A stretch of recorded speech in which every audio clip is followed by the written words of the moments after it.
Hello everyone, welcome to Chemistry Chat and this is the part number 10th. So guys, in this part we will discuss about the left process by which we can separate the mixture.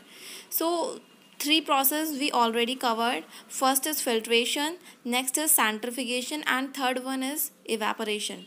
So this fourth one is the crystallization. So crystallization means it's a process used to obtain the pure solid substance crystal from the impure sample. आपका कोई भी ऐसा sample है जिसमें impurity present है, सो उसमें से जो भी प्योर सॉलिड सब्सटेंस उसमें जो प्रेजेंट है उसको निकालने के लिए ये प्रोसेस को यूज़ करा जाता है and this process is known as the crystallization. ठीक है, तो सेटअप हमारा कुछ इस तरीके से होता है. हम क्या कर रहे हैं, सबसे पहले हम एक बीकर को ले लेते हैं, उसमें हमने उस पर्टिकुलर सैम्पल को डाल दिया एंड हमने यहाँ पर एक ग्लास रॉड को यूज़ करा है. ये हमारा सॉल्वेंट है और जो नीचे हैं वो क्या है, इम्प्योर सॉलिड है. ठीक है, सो आपको बी पार्ट में दिख रहा होगा, हमने यहाँ पर चाइना डिश को यूज़ करा है एंड हम इस सैम्पल को इसमें यूज़ कर रहे हैं. देन हम इसको हीटअप कर रहे हैं. ठीक है, सो थर्ड फिगर में दिख रहा होगा, ऑन हीटअप जब क्या हो जाता है, हमारे जो क्रिस्टल हैं वो नीचे सेटल हो जाते हैं चाइना डिश के बॉटम में एंड ऊपर जो होता है वो लिक्विड रहता है. देन लास्ट वाली फिगर में दिख रहा होगा, we are using the filter paper. So filter paper use करने के बाद what will happen, solids crystals जो होते हैं वो सेपरेट हो जाते हैं and we will get the pure solid substance crystal. Right, so now next thing, this is very important, crystallization technique is better than the evaporation. ठीक है, so देखते हैं हम कि किस तरीके से क्रिस्टलाइजेशन जो है हमारी टेक्निक वो एवेपोरेशन से बेटर है. So first thing is that no need to boil the solvent. Evaporation में हमें सॉल्वेंट को बॉयल करने की रिक्वायरमेंट थी, बट इसमें ऐसी कोई भी रिक्वायरमेंट नहीं है. Next thing, it don't require the high temperature condition. इसमें कोई भी हाई टेम्परेचर कंडीशन की रिक्वायरमेंट नहीं होती है. Third one, in the evaporation some solid substance in the mixture get decompose and leave some impurities, but in the crystallization pure crystals are form. ठीक है, सो evaporation में क्या था कि जब आप कुछ ना कुछ सॉलिड सब्सटेंस जो मिक्सचर में प्रेजेंट होते हैं, जब आप पर्टिकुलरली हाई टेम्परेचर पे हीट कर रहे हो सैम्पल को, सो कुछ जो होते हैं वो डिकम्पोज हो जाते हैं, सॉलिड सब्सटेंस क्रश हो जाते हैं, सो कुछ ना कुछ उनकी इम्प्योरिटीज़ बच जाती है. बट ऐसा आपको क्रिस्टलाइजेशन टेक्निक में देखने को नहीं मिलने वाला है, क्योंकि इसमें जो होता है इसमें प्योर क्रिस्टल ही हमारे बनते हैं. ठीक है, so last one, soluble impurities जो होती हैं, जो ऐसी इम्प्योरिटीज़ जो मिक्स हो चुकी होती हैं सैम्पल में, उनको भी हम इस क्रिस्टलाइजेशन प्रोसेस के थ्रू सेपरेट कर सकते हैं. ठीक है, so now fifth one, that is separation by the chromatography. So chromatography, it is basically a technique by which we can separate the chemicals from the mixture which are present in the very minute quantity. ठीक है, कोई भी आपका sample है उसमें बहुत ही कम amount में छोटे छोटे से इम्प्योरिटीज़ प्रेजेंट है, छोटे छोटे से केमिकल्स प्रेजेंट है. सो उनको सेपरेट करने के लिए इस टेक्निक का यूज़ करा जाता है and this is of the 4 types, liquid chromatography, gas chromatography, paper chromatography and last one is the thin layer chromatography. So as you can see, black ink is the mixture of the many colored substance and basically black ink को separate करा जाता है. उसमें जो भी हमारे mixture present होते हैं, जो भी colored जो substance होते हैं, उनको paper chromatography के through separate करा जाता है. and इस technique का बहुत अच्छा application है, जो हमारे प्रिजर्वेटिव्स वगैरह होते हैं उनको सेपरेट करने के लिए यूज़ करा जाता है, और बाकी जो भी हमारे फूड आइटम्स में जो भी एडिटिव्स प्रेजेंट होते हैं, जो भी एडिशनल थिंग्स जो प्रेजेंट होती हैं, उनको सेपरेट करने के लिए इसका यूज़ करा जाता है.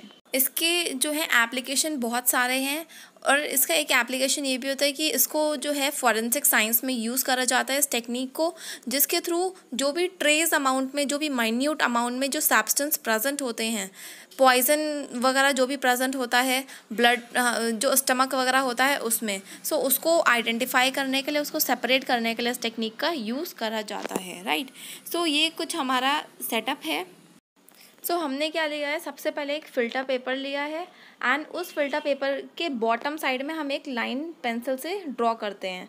देन उस लाइन के सेंटर पॉइंट पे बिल्कुल एक ब्लैक इंक का हम स्पॉट लगा देते हैं आपको दिख रहा होगा फिगर नंबर ए में। देन फिगर बी में हम क्या कर रहे हैं, हम एक ग्लास जार को ले रहे हैं एंड ऊपर हम उसके एक ग्लास रॉड ले रहे हैं।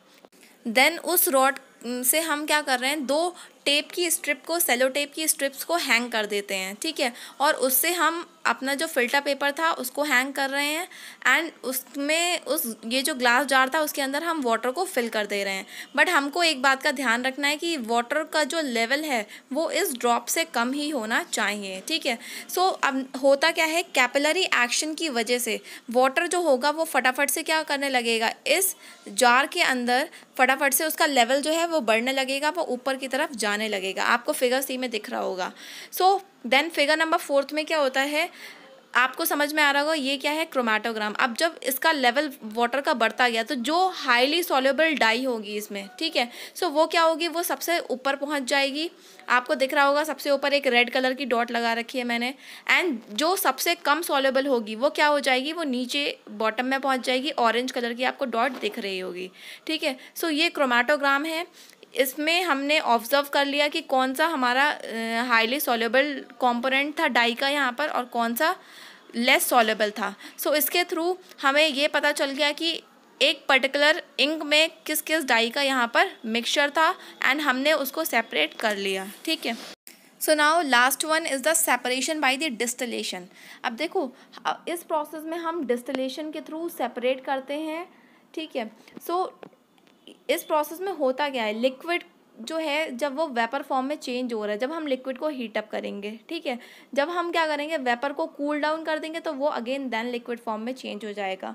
सो ये टेक्निक जो होती है, ये प्रोसेस बहुत अच्छा रहता है, क्योंकि इवेपोरेशन में क्या कर रहे थे, जब हमने हीट अप करा था सॉल्ट सॉल्यूशन को, तो सॉल्ट तो हमें मिल गया था लेकिन जो हमारा वाटर था उसका लॉस हो गया था। सो ये प्रोसेस बहुत अच्छा रहता है, इससे हम दोनों कंपोनेंट को ईजिली गेन कर लेते हैं, हमें किसी भी चीज़ का लॉस नहीं होता है। सो इसमें कंपोनेंट्स को सेपरेट करा जाता है किसी भी मिक्सचर में से उनके बॉइलिंग पॉइंट के बेसिस पे, ठीक है। सो इसके कुछ एग्जांपल्स हम देख सकते हैं। Purification of alcohol, then fuel को बनाया जाता है, जैसे हमारा हो गया गैसोलीन, गैसोलीन यानी कि पेट्रोल। देन अल्कोहलिक बेवरेजेस जो होती हैं वो भी इसी प्रोसेस के थ्रू बनाई जाती हैं। Then purification of the drinking water from the unwanted chemicals, जो हमारा पानी होता है पीने वाला उसमें से कुछ केमिकल्स को रिमूव करा जाता है, वाटर को प्योर बनाने के लिए इसी प्रोसेस का यूज़ किया जाता है। So guys this is the diagram. क्या करा है हमने, एक ये फ्लास्क ले रखा है, डिस्टिलेशन फ्लास्क जिसको बोलते हैं, एंड उसके नीचे हमने देन बर्नर यूज़ करा है एंड ट्राइपॉड स्टैंड को यूज़ करा है। So we are putting the salt solution in this particular distillation flask and ऊपर हमने क्या कर रखा है, एक थर्मामीटर लगा रखा है। देन उसके पास में हमने एक टेस्ट ट्यूब जो है ये लगा रखी है। देन उसके आगे हमने ये वाटर का कंडेंसर लगा रखा है ताकि कूल डाउन हम कर सके। देन उसके नीचे हमने क्या करा है, एक बीकर लगा रखा है ताकि हम जो भी प्योर अमाउंट है उसको कलेक्शन कर सकें, ठीक है। तो अब हम करते क्या हैं, हमने जब डिस्टिलेशन फ्लास्क लिया है देन हम उसको जब हीट अप कर रहे हैं तो सॉल्ट सॉल्यूशन को हम हीट अप कर रहे हैं। तो सॉल्ट सॉल्यूशन का जब हम हीट अप करेंगे देन उसमें से वेपर्स जो हैं वो फटाफट से निकलने लगेंगे। सो वेपर निकलने लगेंगे तो वो फटाफट से इस वाले जो टेस्ट ट्यूब है उसमें जाएंगे। देन आगे वो फटाफट किस में पहुंचेंगे, वाटर कंडेंसर में। अब वाटर कंडेंसर में पहुंचे वो तो नीचे से आपको दिख रहा होगा वाटर इन लिखा हुआ है। सो यहाँ से क्या होगा, वाटर की सप्लाई होगी। सो जैसे ही वो गरम गरम वाले जो वेपर्स थे वो इसमें पहुँचे वाटर कंडेंसर में, तो यहाँ से इन्होंने क्या करा, इन्होंने कूल डाउन करना स्टार्ट कर दिया। जब इन्होंने वाटर कंडेंसर के थ्रू उन वेपर को कूल डाउन करा देन हमको प्योर वाटर मिल गया एंड उस प्योर वाटर को हमने कलेक्ट कर लिया इस पर्टिकुलर बीकर में। जब इस बीकर में हमने इसको कलेक्ट कर लिया तो दैट मीन्स सॉल्ट सॉल्यूशन में से वाटर हमारा प्योर वाटर हम कलेक्ट कर चुके हैं, तो डिस्टिलेशन फ्लास्क में हमारा क्या बच गया, सॉल्ट बच गया ना। सो दैट मीन्स ये टेक्निक बहुत अच्छी रहती है, इससे हम प्योर सॉल्ट भी हमें मिल जाता है एंड प्योर वाटर भी मिल जाता है, ठीक है। So next, fully separation of two miscible liquids not done by the distillation technique. So distillation process के थ्रू हम दो मिसेबल सॉलिड्स को कंप्लीट तरीके से सेपरेट नहीं कर सकते। देखो मिसेबल सॉलिड्स मिसेबल लिक्विड, देखो मिसेबल लिक्विड्स जो होते हैं हमारे वो लिक्विड्स होते हैं जो कम्प्लीटली आपस में डिज़ोल्व हो जाते हैं उनको हम इस प्रोसेस के थ्रू सेपरेट नहीं कर सकते हैं. So guys, this part is our over, and in the next part we will discuss how can we separate the mixture of two or more liquids, as well as we will study about the types of the distillation. Okay, so don't forget to hit the like button, share and subscribe the channel.